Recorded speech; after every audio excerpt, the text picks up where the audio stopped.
Hello बच्चों, आज हम लोग देखने वाले हैं इलेक्ट्रोकेमिस्ट्री का बहुत इंटरेस्टिंग पार्ट है कि हम किस तरीके से सेल पोटेंशियल को कैलकुलेट करें। अगर मान लो किसी भी इलेक्ट्रोड का पोटेंशियल की वैल्यू दी हो, अब मुझे सेल पोटेंशियल निकालना हो तो कैसे निकालोगे। तो यहां पर मैंने दो इलेक्ट्रोड का पोटेंशियल की वैल्यू गिवन है।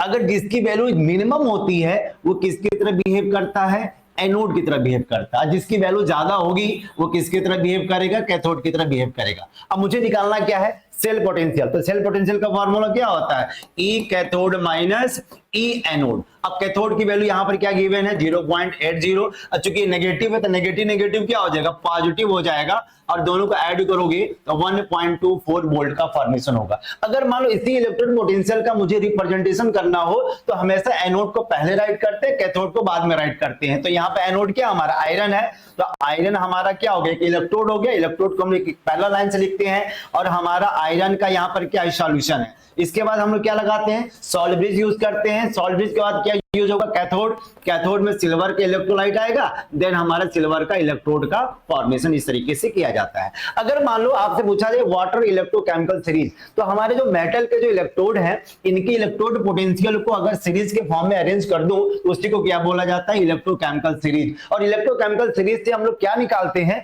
कि अगर हमारा रिडक्शन पोटेंशियल की वैल्यू बढ़ती जाएगी तो उसकी ऑक्सीडाइजिंग एजेंट की प्रॉपर्टीज भी क्या होगी, इंक्रीज करती जाती है। इसलिए फ्लोरीन को स्ट्रॉन्गर ऑक्सीडाइजिंग एजेंट माना जाता है, एग्जाम में पूछा भी जाता है। अगर रिडक्शन पोटेंशियल की वैल्यू कम होती जाएगी तो उसकी रिड्यूसिंग एजेंट की वैल्यू क्या होगी, इंक्रीज करती जाएगी। इसीलिए लिथियम को क्या बोला जाता है, स्ट्रॉन्गर रिड्यूसिंग एजेंट। और ये भी ध्यान देना, जितना ज्यादा रिडक्शन पोटेंशियल होगी तो उसकी रिएक्टिविटी उतनी क्या होती है, कम होती है। इसलिए lithium are more reactive electrode. और साथ में ये भी ध्यान देना, सेल पोटेंशियल की वैल्यू क्या होनी चाहिए, पॉजिटिव, तभी रिएक्शन हमारा क्या होगा, स्पॉन्टेनियस।